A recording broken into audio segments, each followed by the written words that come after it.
I've been lying down for hours now. It's 5:35 a.m., and there's not much I can do. You know what the worst part about my situation is? I'm in the same room as my parents. They keep looking at me, and I can't help but look back and try not to cry or scream. Their eyes are focused on me, and their mouths are wide open. There's a strong scent of blood, and I feel paralyzed with fear. Here's the thing. The second I make any hint that I'm not asleep anymore, I'm completely fucked.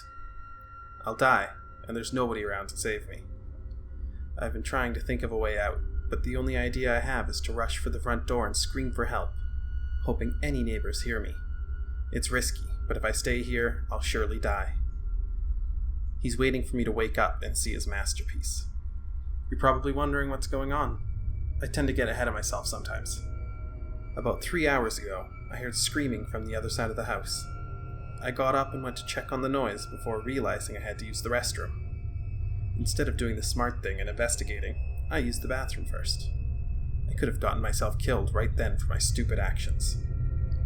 I did my business and took a peek outside the bathroom. There was blood on the carpet.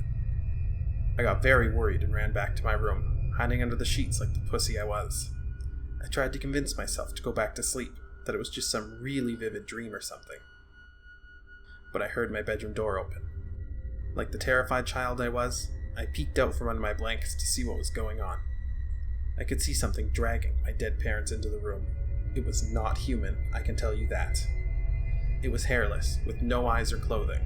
It walked like a caveman, with its back slouched as it dragged my parents. But this thing was much smarter than any caveman. It was aware of what it was doing. It propped my dad up on the edge of my bed and made him face me. It then sat my mother down in the chair and positioned her towards me as well.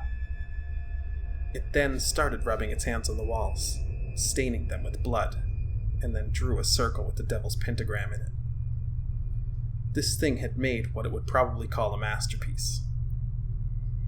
To finish it off, it scribbled a message into the wall that I could not read in the darkness. It then positioned itself under my bed, waiting to strike.